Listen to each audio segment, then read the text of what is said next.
민주당이 내년 초 경선을 앞두고 후보들의 무분별한 이재명 마케팅을 금지하는 방안을 검토하고 있습니다. 이재명 대표 이름이 들어간 경력 직함만으로 여론조사 결과가 뒤바뀌는 현상을 막기 위해서입니다. 지난 4월 특별법이 제정되고도 광주 군공항 이전 문제는 제자리 걸음입니다. 전라남도는 군공항과 민간공항 동시 이전에 대한 확답을 받으려고 하지만 광주시는 더 이상 발목이 잡히지 않으려고 말을 아끼면서 좀처럼 해결의 실마리를 찾지 못하고 있습니다. 윤 대통령의 예산안 시정연설을 시작으로 예산 정국이 시작됐습니다. 특히 지역화폐 예산과 지역 청년 일자리 예산이 대폭 삭감되면서 비상입니다. 순천만 국제정원 박람회가 관람객 980만 명을 기록하면서 7개월간의 긴 여정을 마쳤습니다. 전남국제 수묵 비엔날레도 다양한 장르를 융합해 수묵의 경쟁력을 한층 끌어올렸다는 평가를 받으며 폐막했습니다. 여러분 안녕하십니까? KBC 8시 뉴스입니다. 더불어민주당이 내년 초 경선을 앞두고 후보자들의 무분별한 이재명 마케팅을 금지하는 방안을 검토하고 있습니다.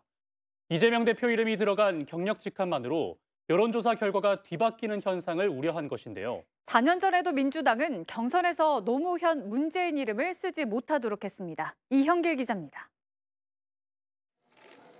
지난 2020년 21대 총선 당시 민주당 후보들은 문재인 전 대통령과의 인연을 강조했습니다. 청와대 출신 참모는 물론이고 대선 기간 경력까지 들고 나오며 너도 나도 문 전 대통령 국정 운영에 힘을 주겠다고 나섰습니다. 최근에는 이 같은 현상이 이재명 대표에게 쏠리고 있습니다. 이재명 대표와 경기도 성남시 등에서 함께 일한 경력, 대선 기간 후보를 도왔다는 직함 등을 내세우는 것이 대표적입니다. 하지만 이런 마케팅이 이 대표와 거리가 있는 이른바 비명, 반명 후보들에게는 낙인 찍기가 될 수 있다는 우려가 제기되고 있습니다. 경선의 공정을 기하기 위해서는 과거의 사례를 참고해서 쓰지 말아야 된다고 생각을 합니다. 민주당 지도부는 이로 인한 현역 의원들을 중심으로 한 불만과 잡음을 막기 위해 내년 총선 경선에서 이재명 등의 이름을 쓰지 못하도록 하는 방안을 검토 중입니다. 실제로 4년 전 민주당 경선에서도 노무현, 문재인 대통령의 이름을 경력에 쓰지 못하도록 했고 근무 경력도 상근 6개월때만 인정했습니다. 하지만 원외에서 원내로 진입하려는 친명계 인사들이 다수 포진된 만큼 민주당 경선이 다가올수록 비명계 의원들이 받는 압박은 커질 수밖에 없습니다. 현역과 신인들 그리고 또 친명과 또 비명 또는 비주류들 이 사람들 간의 갈등은 총선 때까지 계속 이어질 거라고 봅니다. 민주당 총선기획단은 이르면 이번 주 출범합니다. 복귀 뒤 연일 화합을 말하는 이 대표가 공천 과정에서도 진정성 있는 모습을 보여줄지가 민주당 통합의 가늠자가 될 전망입니다. KBC 이영길입니다. 지난 4월 특별법도 제정됐지만 반년이 넘도록 광주 군공항 이전 문제는 제자리 걸음만 반복하고 있습니다. 군공항과 민간공항 동시 이전을 확답받으려는 전라남도와 이전에 발목을 잡히지 않으려는 광주광역시가 서로 맞서면서 대화의 물꼬를 트기가 쉽지 않습니다. 박성호 기자의 보도입니다. 강기정 광주광역시장이 군공항과 민간공항의 동시 이전을 약속하기는 어렵다고 밝혔습니다. 강 시장은 무안공항의 활성화를 자신도 바라고 있지만 2018년의 전철을 밟을 수 없다며 동시 이전에 대한 언급을 피했습니다. 민간공항 이야기를 하는데 그 2018년도의 교훈을 보시면 지금 우리 광주시가 취하고 있는 태도가 잘하고 있는 건지 잘못하고 있는지를 판단하실 수 있으리라고 봅니다. 지난 2018년 민선 7기 광주시와 전라남도는 군공항 이전과 상관없이 2021년까지 민간공항을 무안군에 이전할 것을 약속했습니다. 민간공항 이전을 약속하면 군공항도 자연스럽게 함께 이전될 것이라는 계산이었지만 무안군이 군공항 이전에는 반대하면서 결국 합의도 물거품이 됐습니다. 강 시장이 실패했던 2018년 협약을 다시 언급한 것은 전라남도의 지속적인 확답 요청에 대해 간접적으로 거부 의사를 밝힌 것으로 풀이됩니다. 전라남도는 이달 광주연구원의 여론조사에서 무안군민 50% 이상이 군공항 이전을 찬성했다며 광주시에 군공항과 민간공항 동시 이전을 확답해달라고 요구해왔습니다. 통합 이전 시기에 대한 광주시의 정확한 입장을 밝혀주실 것을 거듭 요청드리고요. 동시 이전 확답을 요구하는 전라남도와 2018년으로 돌아갈 수 없다는 광주시. 당장 연말 한평군이 군공항 유치 의향서 제출을 위한 여론조사를 실시한 예정인 가운데 두 광역지자체의 입장은 평행선을 달리고 있습니다. KBC 박송호입니다. 광주 공공의료원 설립 사업이 기재부의 타당성 조사의 문턱을 넘지 못해 좌초 위기에 놓였습니다. 광주광역시는 오늘 열린 기획재정부 재정사업평가위원회 회의에서 광주 공공의료원 설립 사업이 경제성과 정책성, 낙후도 등을 종합평가한 결과 0.457점을 받아 통과 기준인 0.5점에 미달해 탈락했다고 밝혔습니다. 전국 17개 시도 가운데 공공의료원이 없는 3곳 중 한 곳인 광주시는 예비 타당성 조사 면제를 정부에 요구하겠다는 입장입니다. 윤석열 대통령의 예산안 시정 연설을 시작으로 여야의 예산 전쟁 서막이 올랐습니다. 윤 대통령은 연설을 통해 건전 재정을 강조했지만 야당은 마구잡이식 삭감이라고 비판했는데요. 지역 화폐와 청년 일자리 등 지역 경제에 숨통을 트이게 했던 예산들이 줄줄이 삭감돼 증액 여부에 관심이 쏠리고 있습니다. 이상환 기자입니다. 윤석열 대통령은 정부의 내년 재정 운용 기조를 건전 재정이라고 강조했습니다. 국민 열세를 낭비 없이 적재적소에 효율적으로 쓰는 것이 건전 재정이라며 IMF도 호평했다고 설명했습니다. 내년도 정부 예산안의 총 지출은 656조 9천억 원으로 2005년 이후 가장 낮은 2.8% 증가에 그쳤습니다. 모든 재정 사업을 제로 베이스에서 검토하여 예산 항목의 목적과 취지에 맞지 않는 지출, 불급하거나 부정 지출이 확인된 부분을 꼼꼼하게 찾아내서 지출 조정을 하였습니다. 민주당은 윤 대통령의 시정연설을 맹탕이라고 비판했습니다. 내년 정부 예산안에서 연구개발 분야 예산이 31조에서 25조 원으로 16.6%나 삭감된 것에 대해선 구차한 변명만 장황하게 늘어났다고 날을 세웠습니다.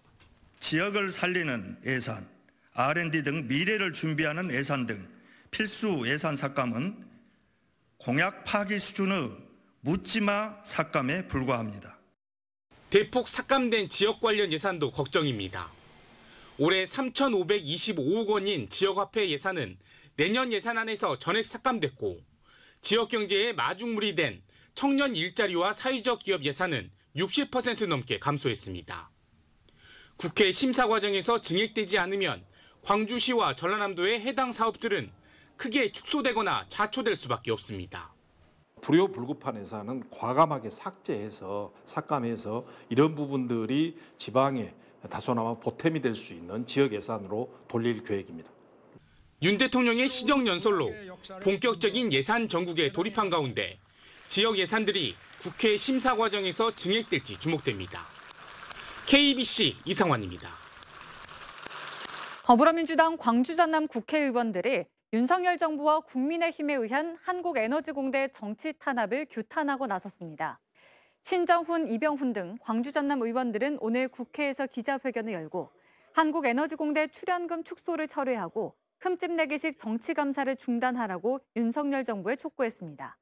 이어 정부의 윤희준 에너지공대 총장 해임 건의에 대해서는 영수증 처리 등 실무 운영 문제만으로 총장 해임을 건의한 것은 매우 잘못된 조치라고 강조했습니다. 대유위니아그룹 계열사 3곳에 대한 회생 절차가 개시되면서 지역 협력업체들도 위기를 벗어날 수 있을지 관심이 높은데요. 지자체와 금융권 등이 지원에 나섰지만 협력업체들은 여전히 부도를 막기 위해 전전긍긍하고 있습니다. 정경원 기자입니다. 최근 위니아 에이드까지 계열사 5곳에 대한 법정 관리를 신청한 대유 위니아그룹. 광주 지역 협력업체에 지급하지 않고 있는 대금만 420억 원으로 추산됩니다. 협력업체 줄도산을 막기 위해 지자체와 금융권은 잇따라 지원책을 내놓고 있습니다. 광주시는 신용보증재단을 통해 50억 원 규모의 특례보증을 제공하기로 했고 금융권도 대출 만기 연장 등의 조치에 적극적으로 나서기로 했습니다. 한국은행 광주전남본부도 지역 금융권 등과 협력해 200억 원 규모의 자금을 지원하기로 했습니다.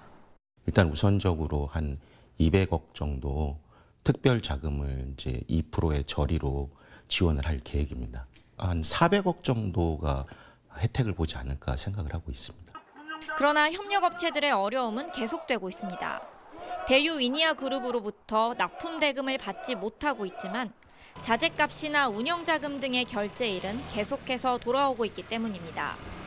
기대했던 B2B 어음 연장도 녹록지 않아 결국 집을 급매로 내놓고 친지와 지인들로부터 융통할 수 있는 돈을 빌리기 위해 백방으로 뛰어다니고 있는 실정입니다.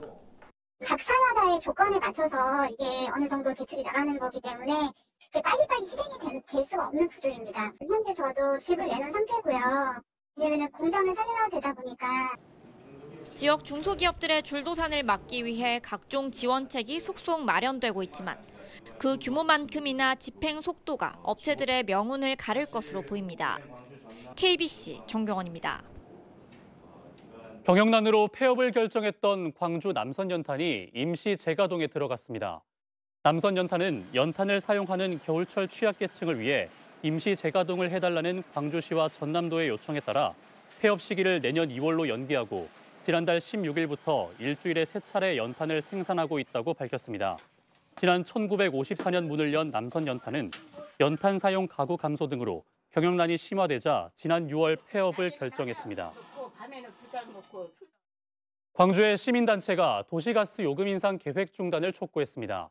민생문제 연구기관인 소리통연구소 최혜용 이사장은 오늘 광주광역시의회에서 기자회견을 열고 광주 해양도시가스를 인수한 맥커리 측에 요금 인상 계획을 즉각 중단하라고 촉구했습니다. 이에 대해 광주시는 외부 회계법인으로부터 도시가스 공급 비용 산정 용역 결과를 보고받았지만 인상을 구체적으로 검토한 적은 없다고 밝혔습니다. 지난 4월 시작된 순천만 국제정원 박람회가 7개월간의 여정을 마치고 오늘 폐막했습니다. 당초 목표했던 800만 명을 훌쩍 넘어서 980만 명의 관람객들이 박람회장을 찾았습니다. 또 미디어 아트 등 다양한 장르와 융합된 작품들을 통해 20개 경쟁력을 한층 끌어올린 전남 국제 수목 비엔날레 역시 막을 내렸습니다. 조윤정 기자입니다.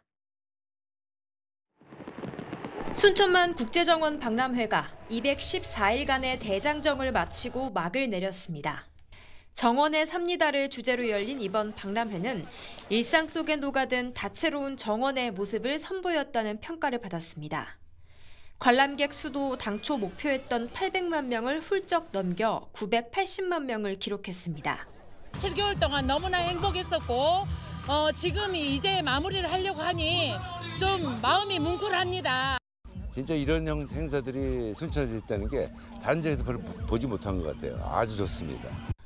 목표 수익금 253억 원 역시 개장 128일 만에 조기 달성했고 누적 매출액은 430억 원을 넘어섰습니다.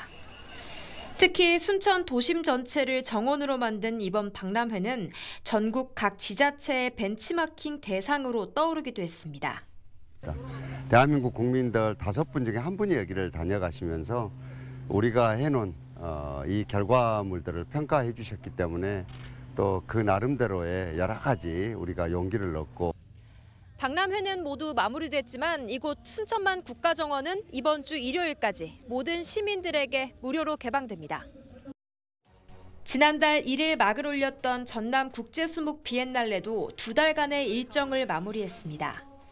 전 세계 19개국 190여 명의 유명 작가들이 참여해 눈길을 끌었습니다.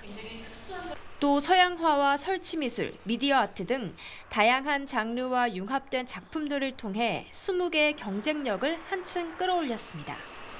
저희가 목표로 삼고 있는 20개 대중화, 20개 브랜드화, 20개 국제화를 하기 위해서 많은 분들이 관심을 기울여주고 이렇게 채색 같은 것들이 또 들어가게 되니까 이 대중들이 굉장히 친근감을 느끼고. 관람객 수 역시 43만 명을 기록하며 지난 2018년 처음 개최된 이후 역대 최대 규모라는 새로운 역사를 써내려갔습니다. KBC 조윤정입니다. SNS로 극단적 선택을 생중계하던 20대 등 2명이 구조됐습니다. 어젯밤 11시 반쯤 광주 북구 우산동의 한 아파트에서 20살 여성 A씨와 17살 여고생이 SNS로 극단적 선택을 생중계한다는 시청자의 신고가 접수돼 출동한 경찰과 구급대원에 의해 병원으로 이송됐습니다. 경찰은 두 사람이 같은 병원에서 치료를 받으며 알고 지내왔던 것으로 보고 정확한 사건 경위를 조사하고 있습니다. 목포의 한 공장에서 20대 노동자가 물탱크에 깔려 숨졌습니다. 지난 28일 오후 1시 반쯤 목포시 연산동 대양산단의 한 하수처리시설 배관 공장에서 1.8톤 철제 물탱크를 내리던 크레인의 밧줄이 끊어지면서 20대 노동자가 깔려 병원으로 옮겨졌지만 숨졌습니다. 해당 업체는 50인 미만 사업장으로 중대재해처벌법 적용 대상은 아닌 것으로 알려졌습니다. 장성군의 잔디 산업을 활성화시키고 관광 자원으로 활용하자는 의견이 제시됐습니다. 국회에서 개최된 토론회에서는 전국 잔디 생산량의 70%를 차지하고 있는 장성 잔디 산업을 발전시키기 위해서는 잔디 산업을 친환경 융복합 산업으로 성장시켜야 한다는 주장이 제기됐습니다. 이계호 의원 등 전남 지역 의원들이 주최한 이번 토론회에는 남성현 산림청장이 참여해 토론의 내용을 경청했습니다.